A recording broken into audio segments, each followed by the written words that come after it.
Olá, pessoal. Espero que todos estejam bem. Hoje a gente vai discutir a unidade 1.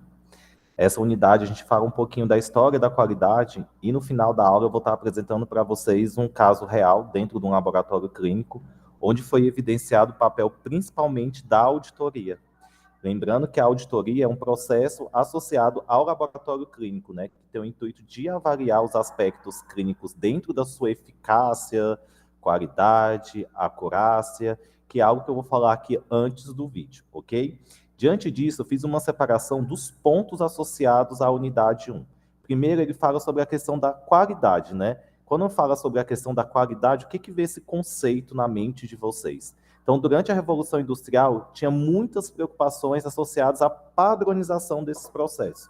Mas por que, professor, existe essa padronização dos processos? Justamente para intervir uma escala de disputa entre as indústrias dentro desse período. Qual que melhor disponibilizava um serviço, qual que tinha mais ascensão dentro do mercado, qual que tinha mais qualidade na entrega dos produtos, tá? E entre esses dois autores que foram discutidos foi Frederick Taylor e Henry Ford, né? Eles começaram a desenvolver técnicas específicas associadas ao controle. Entre essas técnicas, foram crescendo vários estudos específicos determinantes dentro da área laboratorial. E aí, não só na técnica de um procedimento, mas também de um recebimento de um produto, de uma qualidade de uma máquina e na entrega de um produto ou insumo final.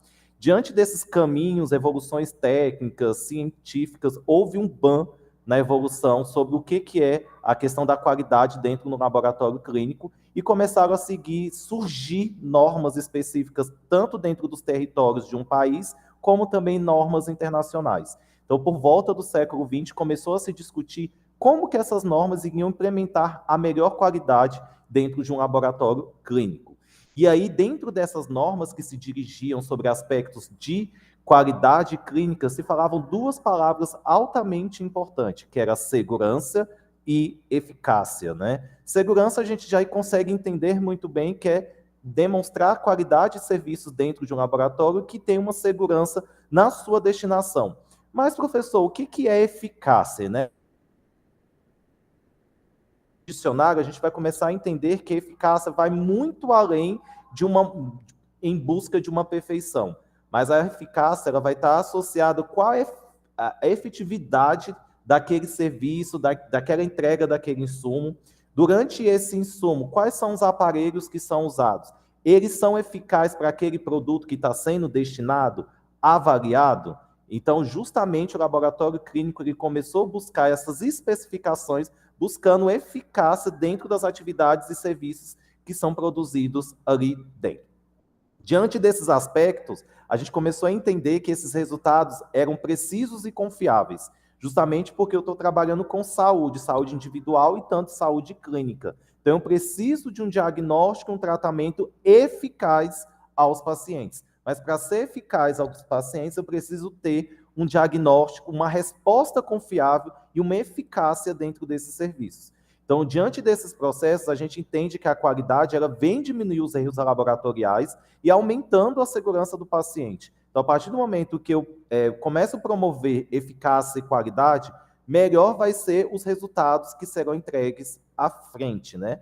Uma melhor eficiência e consistência nas operações dentro do laboratório, um aumento da credibilidade e confiança dos serviços oferecidos e, principalmente, promover a conformidade e regulamentações de normas de saúde. Sabemos que a gente tem o maior órgão avaliativo dentro do nosso país, regulador, que é a Anvisa. A Anvisa ela já trabalha com condições legislativas voltadas ao controle no laboratório clínico. E dentro dessas legislações existe o aspecto qualidade. Então, essas conformidades, além de seguir uma legislação específica nacional, ela também vai seguir outros amparados, entre elas essas normas da ISO, justamente buscando uma qualificação e buscando principalmente, que eu falei na primeira aula da unidade, que é a questão da qualidade do laboratório clínico. E quando eu falo a qualidade do laboratório clínico, vem todas aquelas certificações que foram citadas durante a aula para vocês. E dentro dessa certificação e qualidade, a gente precisa ter controle tanto interno, externo e na qualidade do seu total. Então, interno é avaliar aqueles procedimentos, monitoramentos, corrigir aquelas variabilidades durante um processo analítico, sempre se atualizar as técnicas envolvidas dentro do laboratório de acordo com a sua qualificação, que buscam a melhor eficácia dentro do serviço. Além disso, na parte externa, a gente precisa ver o que tem de insumo que está sendo predestinado ao meu laboratório. Diante dessas técnicas, o que precisa ser feito na melhoria da qualidade do serviço? Quais são os melhores insumos mais específicos ao meu laboratório? Gerando um controle interno e externo, eu tenho uma qualidade total nos serviços que são prestados dentro do laboratório. E aí, diante disso, existem 4 pilares importantes que vocês precisam saber. Quem quiser aprimorar e a gente fazer também uma discussão dentro do fórum, a gente pode falar sobre esses conceitos. Primeiro, é a acurácia, precisão, validade e reprodutibilidade. Então, vamos lá, professor. A acurácia, o que significa? É um grau de conformidade entre o resultado obtido e o valor verdadeiro. Professor, a acurácia vem de média? Sim, só que essa média associada à acurácia vai ser entre esses resultados. Então, existe uma média de resultado para positivo, por exemplo, a sífilis. Existe uma média de resultado para negativo para sífilis. Então, essa mediana, a partir do resultado daquela amostra, eu digo que seja a acurácia. Dentro dessa acurácia, eu vou falar sobre precisão, que é onde eu preciso obter resultados semelhantes que dar positivo ou negativo àquela amostra biológica. O exemplo que eu citei, a sífilis. Então, a gente consegue ter uma acurácia, que é o parâmetro, a precisão, que é o resultado da amostra. A partir dessa precisão, junto com a acurácia, eu consigo ter uma validade. Então, eu consigo validar aquela amostra e mostrar qual é o resultado que foi obtido através dela. E aí, professor, quando eu tenho essa validade, existe um termo que a gente discute muito, que é a reprodutibilidade. Eu vou reproduzir testes que me deram essa acurácia e precisão em outras amostras biológicas. E aí eu vou mostrar qual é a melhor teste e precisão que busca a melhor acurácia e precisão que validou e eu poder reproduzir em outros testes específicos. Ficou um pouco entendido? Qualquer dúvida podem me perguntar durante a sala de aula, ok? Dentro disso, quando eu sigo esses conceitos fundamentais, eu entro num parâmetro de qualidade. E é onde vai entrar 4 pilares associados à qualidade dentro do laboratório, que é a sensibilidade, especificidade, limite de detecção e linearidade. Vamos começar a discussão do primeiro. O que é sensibilidade? Ele diz que é capacidade de um teste detectar corretamente aquele com a doença. Então, ele está sensível. Quando ele está sensível, ele está próximo ao resultado. Professor, então tem ligação da sensibilidade com a acurácia? Sim, porque se eu tenho uma média acionada a um fator que dá tanto positivo a negativo, eu tenho uma sensibilidade dentro daquela amostra.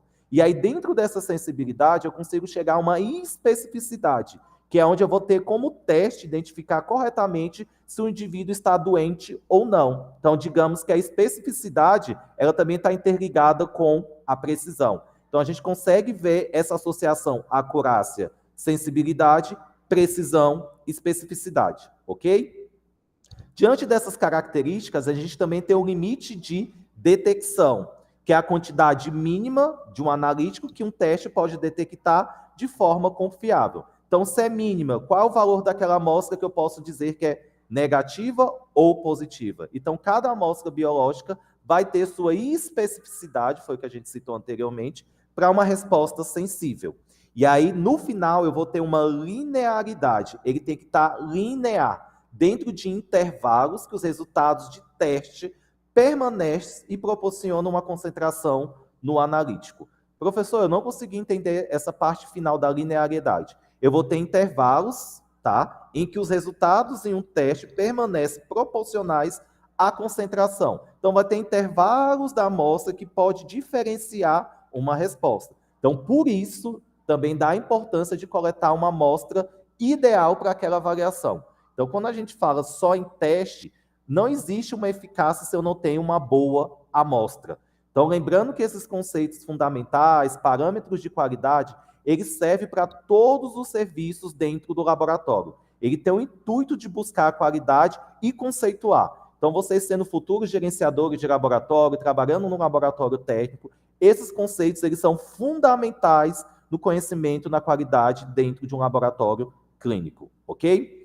E aqui nessa última parte eu coloquei algumas questões das normas, das regulamentações e seus pontos fracos e fortes, né? Eu fiz uma discussão perante a legislação e peguei a associação de alguns autores que trabalhem. Quais são os pontos positivos e negativos? Porque quando a gente pensa em qualidade, controle, laboratório clínico, a gente acha que é mil maravilhas, que tudo é positivo, que tudo vai dar correto, e não é bem assim, ok? Diante de algumas normas, eu coloquei as principais e coloquei os pontos fortes e fracos. Então, a gente tem a ISO 15189 de 2012, que discute a condição de um laboratório clínico e requisitos de qualidade e competência, né? Dentro desses pontos fortes que a legislação deixa claro que é justamente por definir padrões globais e competências técnicas que geram competição daquele laboratório a outros tipos de laboratório. Professor, mas é só competição? Não. Qualidade, entrega de insumos, facilidade nas técnicas desenvolvidas que geram uma repercussão um pouco mais ampla. Mas quando o senhor fala facilidade, é porque se torna fácil? Não. Justamente porque, lembrando, para seguir essas regras, há muitas especificações. E isso detalha muito o serviço, que se torna um pouco cansativo. E lembrando que quando eu sigo essas normas laboratoriais clínicas, eu tenho maior facilidade no poder de acreditação, tá? Que é algo que a gente já discutiu um pouquinho na unidade 1 no vídeo gravado e a gente vai estar discutindo durante o curso. Só que o senhor acabou de falar que é muito detalhe na questão da padronização do serviço no laboratório clínico. E aí é onde ele discute os pontos fracos. Por quê? Por ser muitas especificações na construção de um laboratório, essa construção é um pouco complexa, ela é custosa dentro dos laboratórios, que gera um gasto intensivo, uma padronização muito extensa e ampla na questão de documentação. Então, isso gera um problema muito alto na condição de aspectos de serviços associados à construção, a qualidade e um controle dentro do laboratório clínico. Então, imagine, desde contratação de pessoas, produção de gestão, produção de materiais, normas técnicas, POPs, que são os planos operacionais padrões, que seguem especificações diferentes, em técnicas diferentes. Então, isso gera um tempo e um serviço muito alto na construção de atividades em busca de uma excelência. Então, digamos que isso seria o ponto fraco. A outra legislação importante é a RDC 302 de 2005, da Anvisa. Ela tem uma regulamentação técnica para o funcionamento nos laboratórios clínicos. A RDC, ela segue uma legislação governamental que tem o intuito de articular no pensamento voltado ao controle dentro dos laboratórios. Quais são os pontos fortes? Ela define requisitos claros para a infraestrutura, o que é necessário para cada especificação dentro de um laboratório. Ela discute a questão da biossegurança e controle de qualidade e também garante a segurança e padronização dos processos laboratoriais no Brasil, de acordo com suas especificações acionadas e técnicas dentro de um laboratório. Então, ela segue esses padrões que têm um grau de exigência muito alto, que é, ao mesmo tempo, obrigatória. Tá? Então, quando a gente pensa na construção de todo um laboratório, infraestrutura, gestão, há muitas normas operacionais que precisam ser obrigatórias na construção dele. E aí, o ponto fraco é que se discute a questão da rigidez dentro desses laboratórios, especificamente dentro da área de infraestrutura. E, principalmente, as adaptações regionais sempre são consideradas. O que significa isso, né? Adaptar de acordo com a técnica prevista dentro do laboratório. Lembrando que a RDC era obrigatória interligada às ISOs, né? Mas lembrando que os laboratórios que têm as ISOs, eles têm uma maior visibilidade nos seus serviços. E, por último, tem a CLIA, que é a Clinical, que é dentro dos atendimentos ambulatoriais nos Estados Unidos, que foi uma das primeiras regulamentações a surgir e que serviu de exemplo para outros países, né? Ela busca também essa qualidade, ela busca essa questão de uma supervisão boa e técnica que ajusta dentro de auditoria. Já essa interdição, ela tem um papel de auditar, que é a auditoria laboratorial, que tem o intuito de avaliar os serviços e ver qual a melhor qualidade prestada dentro desse laboratório clínico. Ao mesmo tempo que também vê os pontos negativos e os pontos positivos. E aí, quando ele cita o ponto fraco, é essa alta complexidade da implementação na manutenção da conformidade. Mas quem vai conseguir fazer toda essa regulação é o processo de auditoria interno, que o próprio laboratório precisa fazer e regulamentar. Professor, mas como que ele vai construir esse documento técnico para poder auditar dentro do seu laboratório? Seguindo o que as normas já previstas, já peçam, né? Então, por exemplo, já tem uma acreditação específica. Quais são as normas que precisam estar previstas dentro do meu laboratório? E aí você vai seguir isso de acordo no seu processo de auditar e processuar no laboratório e ficar de ponto mais visto. Melhor, né, para a eficácia dos seus serviços de saúde. Professor, então esses dois pontos aqui ficaram bem resumidos, fácil de vocês entenderem, eu coloquei em formato de tópicos, tá? Então fique atento aos conceitos fundamentais, aos parâmetros de qualidade, e dentro desses conceitos fundamentais e parâmetros de qualidade, o que diz as normas, né? Qual o fator positivo e negativo na construção deles, ok? Agora eu vou passar um vídeo para vocês, um vídeo bem curto, apresentando como que é padronizado esse serviço numa situação de exemplo. É uma biomédica especialista na área de análises clínicas e qualidade no laboratório clínico, ok?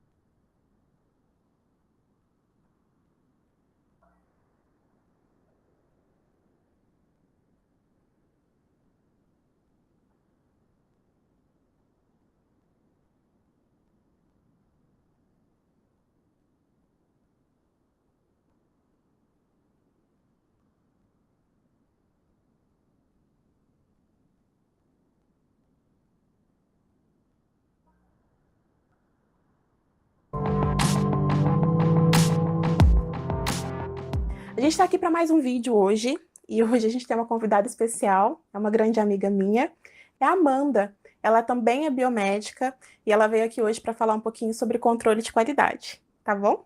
Tudo bem, Amanda? Quero que você se apresente para todo mundo, fale seu nome completo, onde você trabalha, onde você se formou, com o que você trabalha.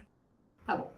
Meu nome é Amanda Saf, eu sou biomédica, formada pela Unip, Universidade Paulista, com habilitação em patologia clínica.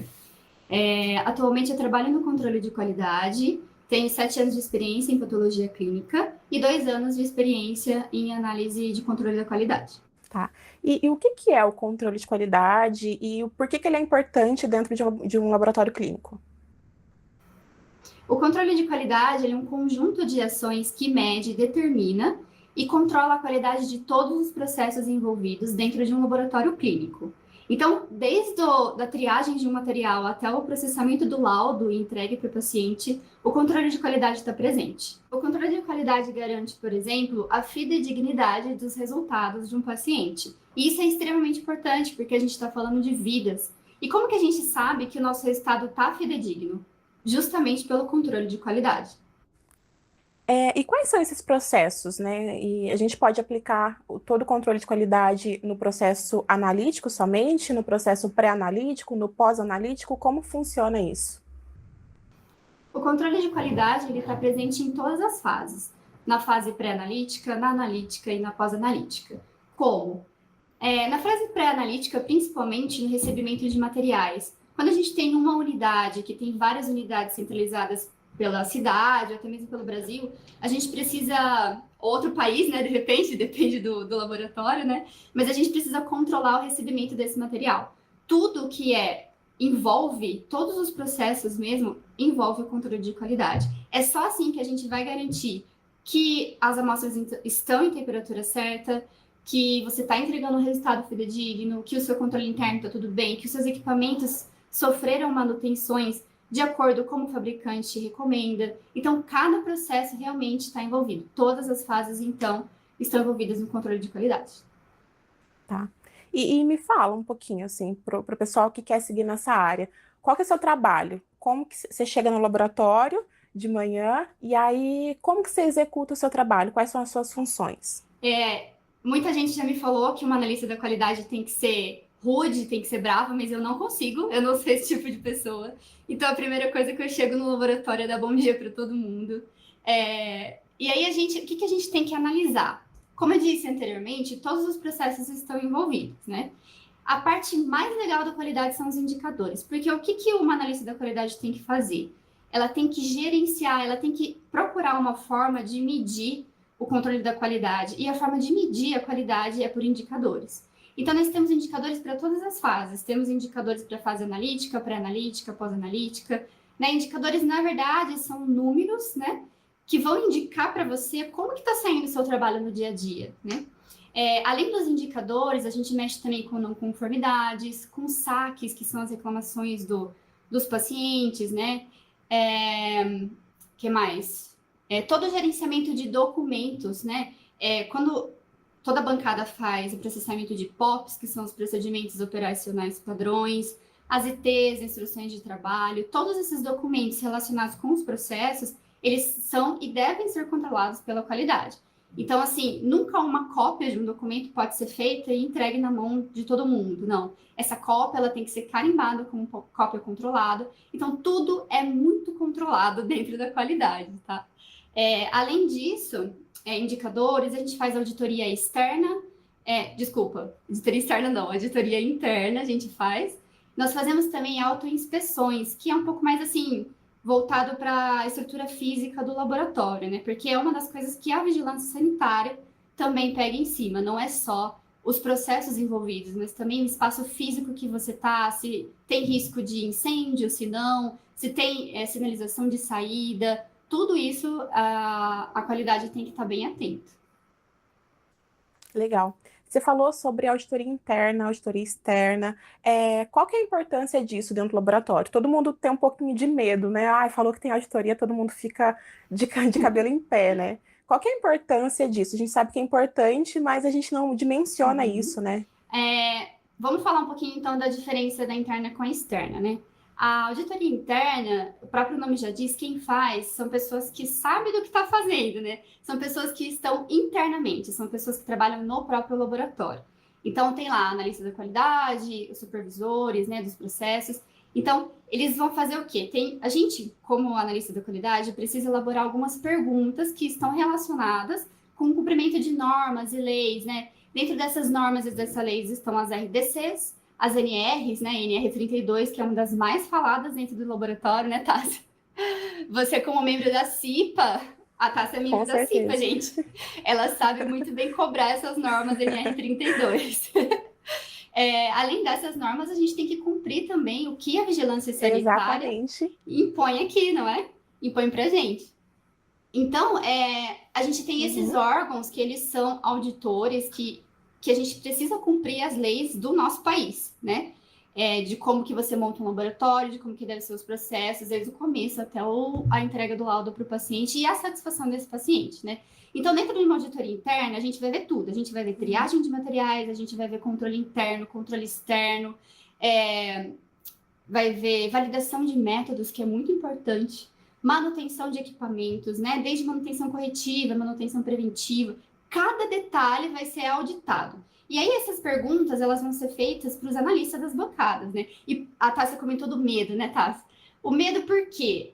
É como se fosse uma prova oral, né, gente? A gente vai perguntar ali, você tem que ter na língua, né? Na ponta da língua as respostas para o auditor. No caso de uma auditoria interna é um pouco mais tranquilo, mas também tem abertura de não conformidades. A não conformidade é algo que está fora do padrão. Então, se eu estou te fazendo uma pergunta como auditora, e você me responde e não está certo com o processo, está fora do que está escrito no POP, ou aquilo não foi definido, então isso é uma não conformidade. Talvez não porque você respondeu errado, mas talvez o processo está errado. Então, a auditoria interna, ela é extremamente importante para a gente acertar os processos.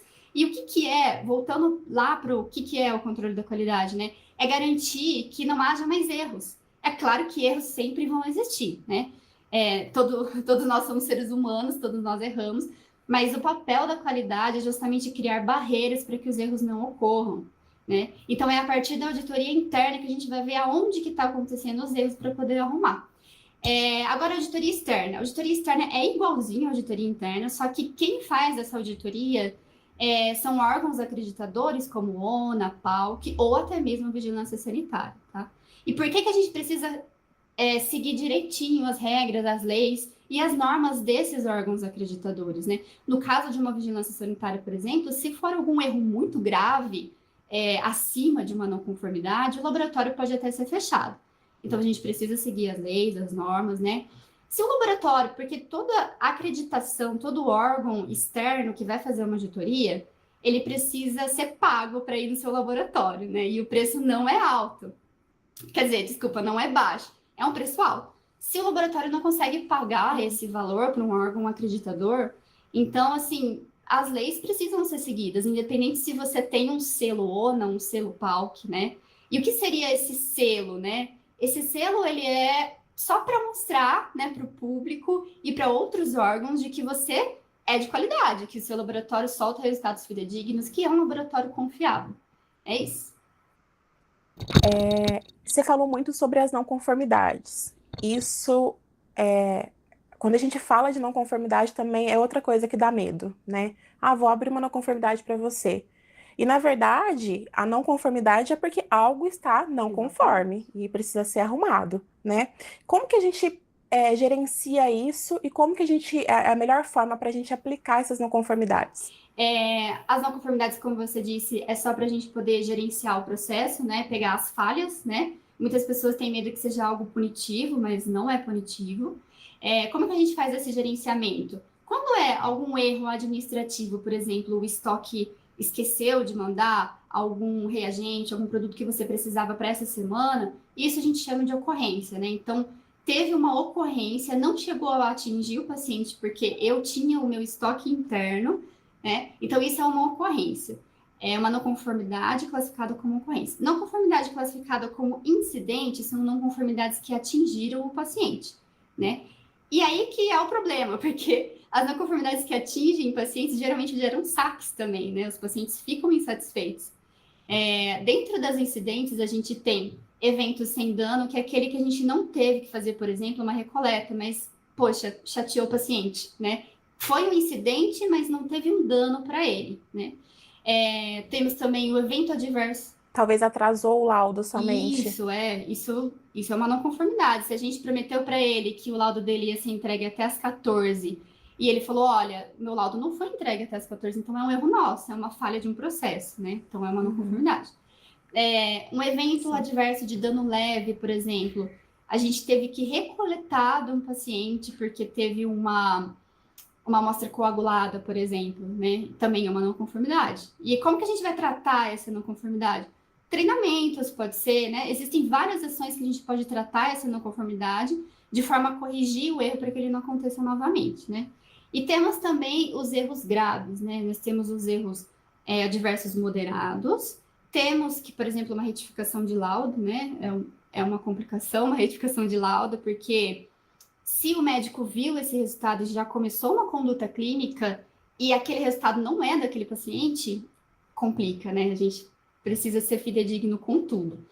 E também tem um erro que, assim, eu nunca vi acontecer, que é o erro adverso com óbito. Graças a Deus, nunca teve esse tipo de evento comigo. Mas é complicado, uma situação Ainda que pode bem. acontecer, né? A gente está falando então sobre acreditação, e a gente sabe que existem vários programas de acreditação, e alguns deles são voltados mais para o ambiente da saúde, né? Para a área de saúde, como o ONA e o PALC. Esses programas de acreditação, eles visam então uma melhoria, né, em todos os processos, tanto os processos técnicos quanto os processos de gestão. E tudo isso também está envolvido muito com a educação continuada, né? Todo esse processo precisa estar em conjunto com a educação continuada para que a gente consiga aplicá-los. A gente falou também que você é auditora do PALC. Como a gente faz para ser auditor do PALC? O que é o PALC? Queria que você contasse um pouquinho sobre isso para a gente, como aplicar isso no laboratório. O PALC ele é um órgão acreditador específico para laboratórios clínicos, né? Então, PALC significa o que, a sigla? Programa de Acreditação de Laboratórios Clínicos. Então, por que programa? Eu trouxe até a revistinha aqui para vocês, né? Essa é uma revistinha impressa.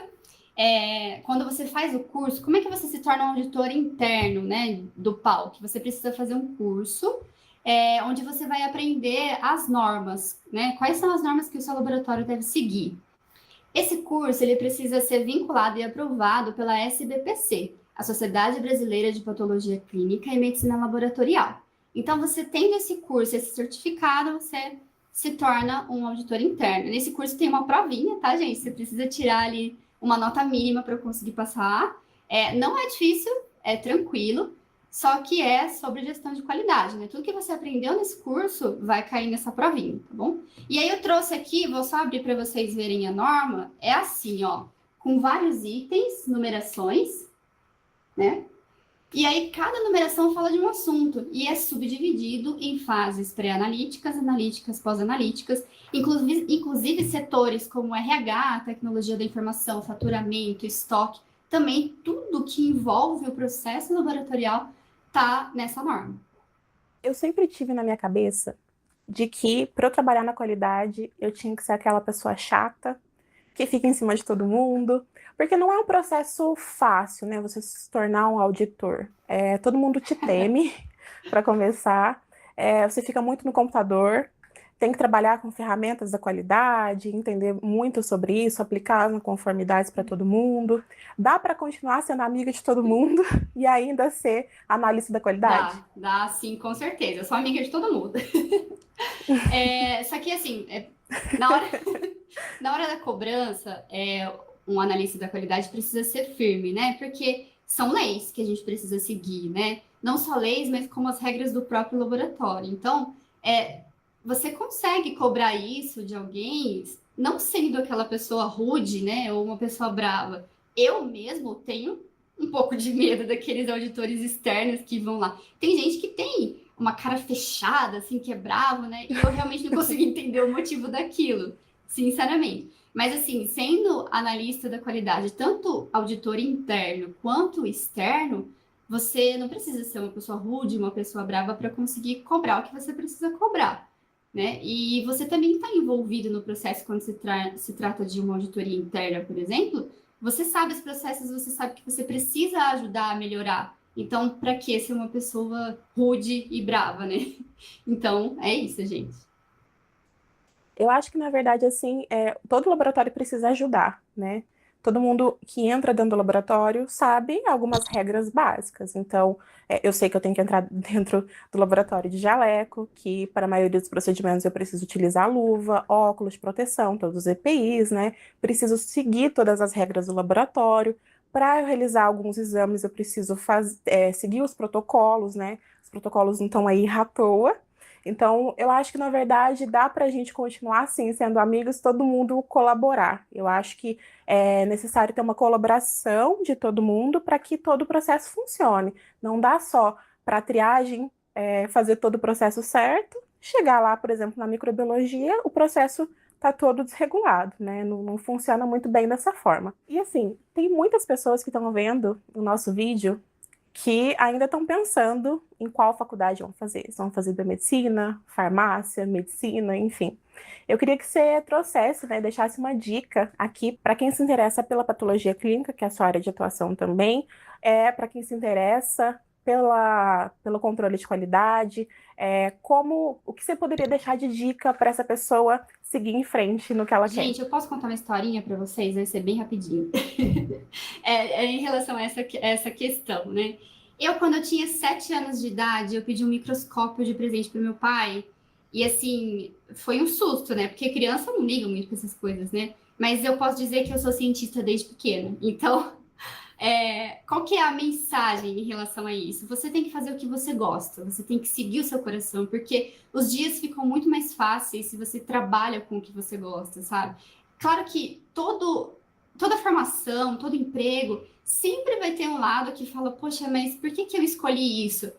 Mas você tem que amar o que você faz, sabe? Se você não ama a biomedicina, se você não se identifica, pelo menos, assim, com 50% do que está ali na grade curricular, Então, assim, não faça, sabe? Você tem que ter essa identificação com a profissão. Você tem que amar o próximo, porque a biomedicina, a farmácia, as áreas de saúde, ela é isso, é amar o próximo, é cuidar, sabe? Independente, muitas pessoas vão chegar para você e vão falar assim, olha, a biomedicina, a farmácia paga pouco, você tem certeza que você quer fazer isso? Então, assim, você, como pessoa, se você ama o que você faz, você vai responder para essa pessoa, eu tenho certeza do que eu quero fazer. Porque eu amo a biomedicina, eu amo o próximo, e eu tô aqui por isso. Não é. Claro que a gente pensa, né, no nosso salário no fim do mês, né? Com certeza. Mas assim, não é isso que pode te impedir, sabe? E outra, você pode crescer dentro daquilo que você ama e ganhar milhões. Então, assim, depende muito do seu esforço, da sua dedicação, sabe? E do seu respeito com o próximo, principalmente porque a gente está mexendo com vidas, tá? Eu acho muito interessante isso que você falou, porque eu acho que o sucesso profissional ele não está diretamente relacionado com o salário que a gente ganha, né? Eu acho que o sucesso profissional está relacionado se você está se sentindo bem na profissão, se o que você está trazendo ali realmente está fazendo bem para outra pessoa, né? Eu me sinto assim todos os dias, por isso que eu sou muito feliz na profissão, e eu acho que isso é uma coisa que nós duas temos muito em comum, por isso que a gente é amiga fora também, Verdade. fora também do laboratório. Amanda é uma das minhas melhores amigas. Então, eu tenho esse orgulho de estar na profissão e de ter pessoas assim também, que tem brilho no olho, sabe? De chegar no laboratório todos os dias sorrindo mesmo, falando bom dia para todo mundo, e realmente saber que a gente vai se entregar ali em prol de uma pessoa, que cada papelzinho, cada fichinha, cada tubinho ali é uma pessoa que também tem uma vida, né? Que é o amor de alguém também, que também pode estar fazendo bem para outras pessoas, então é uma cadeia, né? Eu acho muito interessante isso. Também eu acho que essa é a mensagem que a gente tinha que deixar para todo mundo, que independente da profissão que se for seguir, né? Eu acho que tem que colocar amor naquilo que a gente está fazendo. Queria só agradecer pelo convite. É uma honra fazer vídeo com você e aqui para o canal Biomedicina em Ação. Amanda, muito obrigada por ter aceitado fazer parte desse vídeo, tá? Inclusive, pessoal, se vocês tiverem dúvidas ou quiserem ver a Amanda aqui mais vezes, vai ser um prazer. Coloca aqui nos comentários se vocês querem saber sobre controle de qualidade, sobre patologia clínica, que é uma das... Espero que vocês tenham gostado do vídeo. O vídeo mostra muito essa questão da qualidade dentro do laboratório, a sua importância. Ela discute muito bem a questão da acreditação. Além de falar da acreditação, ela fala do processo de auditoria, né? É sempre importante, quando você está dentro do laboratório, você saber quais são os serviços que são prestados dentro desse laboratório, quais são as técnicas que são desenvolvidas, os POPs, os POPs, os planos operacionais padrões, quais são seus determinantes. E quando ela fala também da questão da qualidade, a gente sempre está avaliando todas as técnicas, desde a manutenção, estrutura física, infraestrutura, tá? Isso é muito importante. E no final ela mostra a questão do amor, né? A importância que tem dentro dessa área como área de formação de vocês, tá? Gente, eu espero que vocês tenham entendido essa aula introdutória da unidade 1. Qualquer dúvida, eu estou à disposição, tá? Pergunta nos fóruns, fale com o professor, e-mail, se sintam à vontade, tá? Nos encontramos na unidade 2. Pessoal, até mais. Tchau, tchau. Na revisão. Tchau, tchau.